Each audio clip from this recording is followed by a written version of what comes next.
is a 5-year-old mare whose owner contacted me, and she was on the verge of giving the horse away. She was ready to give up. She's developed behavior issues. She's very anxious. She stall walks and she cribs and sucks wind. She's developed kicking behavior as a protest when she's asked to do anything. You can see her level of agitation, that she's not comfortable in her own skin. She seems to be lacking in basic social manners, so she doesn't seem to understand about moving off of pressure. Instead, she'll push into it and kick at you. She doesn't understand giving you any kind of space, so I'm wondering if she's lacking in herd manners. So she's become a danger to the people around her because of these issues.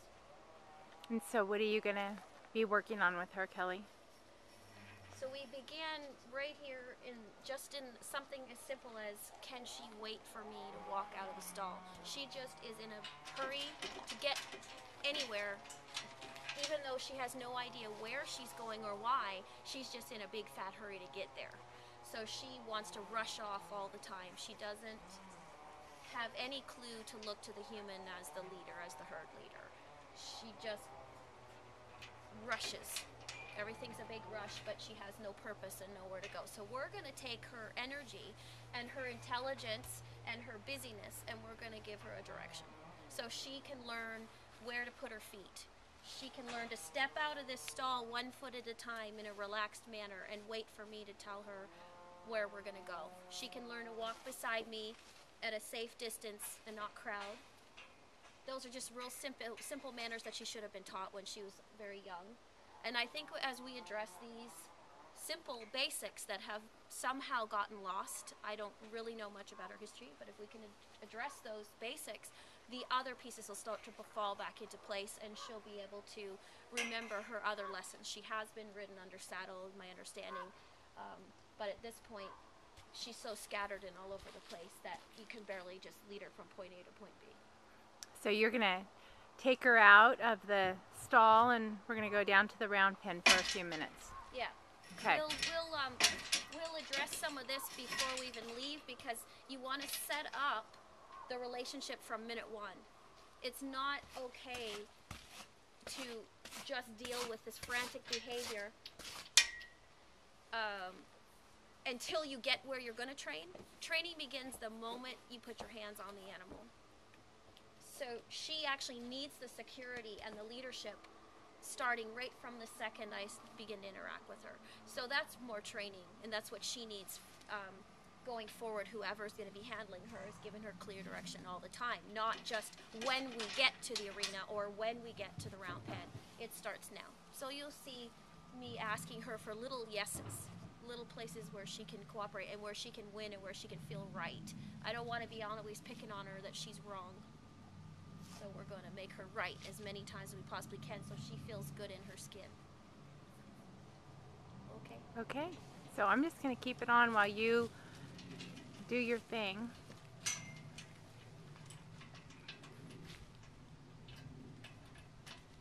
I think it's pretty obvious to anybody just watching this animal for a few minutes.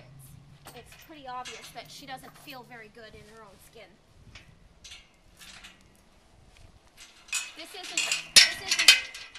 This isn't just behavior that I want to get out of the stall right now, although there is a lot of that going on. But there's an awful lot of just, she's so uncomfortable in herself that she has to be fussing at everything.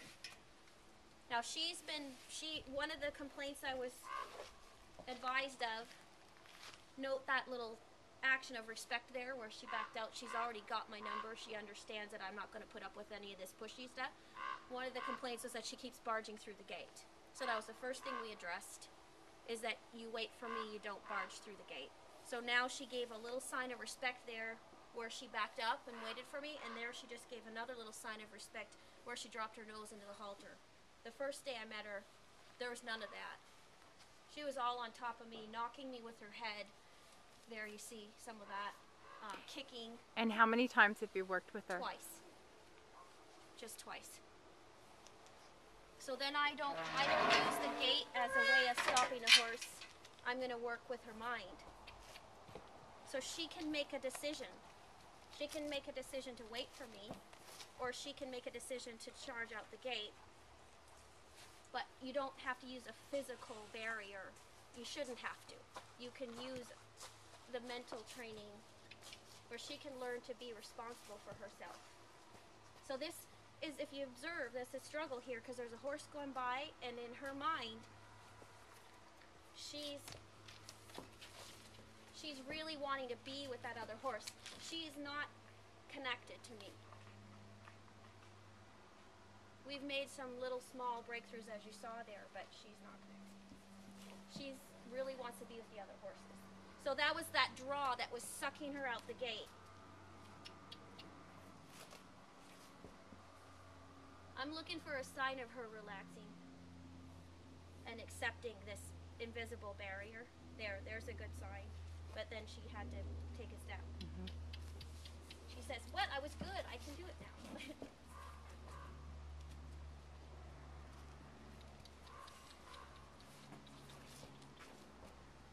It's a real struggle for her mentally. That's why the head's shaking. She gets frustrated. There.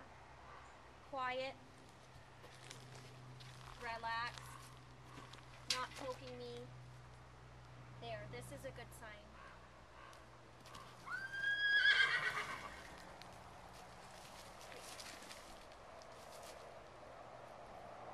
So no pulling allowed.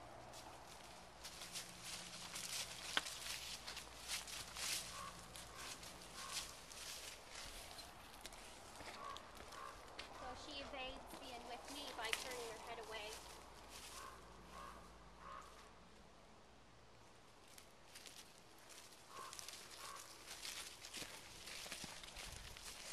So this is by no means perfect, but we're just looking for a starting place with her. There. So I did a little motion here with my hand because she was getting a little ahead of me, and I'm trying to get her to soften to the requests where the request can be really light. So when I asked her to slow down, I didn't have to get that stick up there. She just blows through pressure. It's like pressure isn't even there. She'll either blow through it or she'll kick you. She doesn't want to acknowledge that there's any kind of, like the halter, she pulls on it. This barrier here, see, she wants to just blow right through the halter. I'm getting the stick up there because she's pulling on the halter, trying to drag me down the hill. So we're just setting up a little bit of language here. There, that was a better stop. Even though she got ahead of me, at least she stopped when I stopped.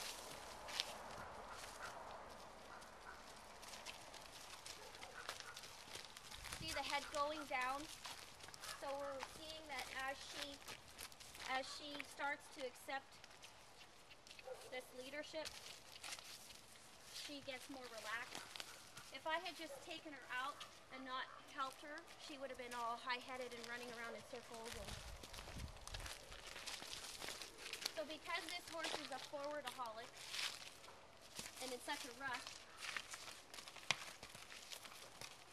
we're doing lots of stopping and backing to help her break the cycle of just rushing somewhere. That was beautiful. Mm-hmm. She doesn't seem like a spooky horse. Like, she doesn't seem worried about her surroundings. Yeah, and yet she actually, I've seen it quite a bit. She can be very reactive. This is quiet compared to the first day. The first day she was insanity on the end of a rope. We're talking running backwards as fast as she could, kicking out, rearing, spooking at everything. There. I was looking for a change. I wanted to see a little energy in her feet, and I wanted her to acknowledge that I was here. She was looking away, and I was waiting for her to come there. Come here to me a little bit.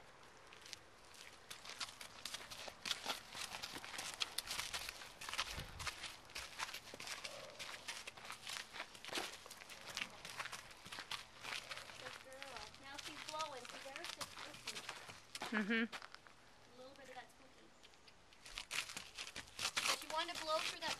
she's a little worried. Yep. And so I put the brakes on there. There's a lick in it too that she's accepting and she's thinking about this lesson that we're having.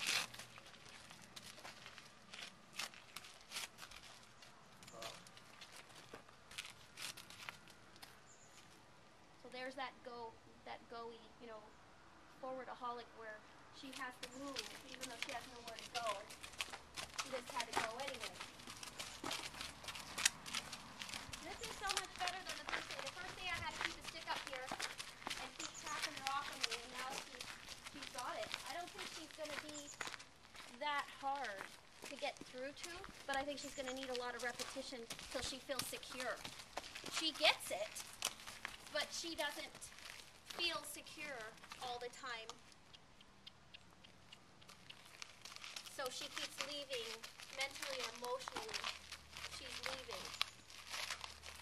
There, see how nice there's no hold on the rope?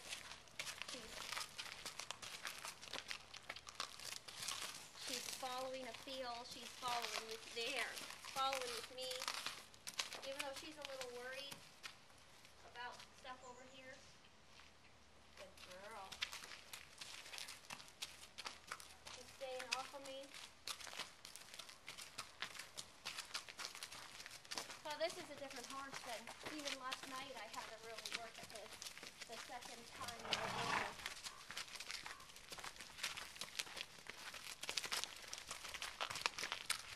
Okay, I'm going to turn off till you get in there.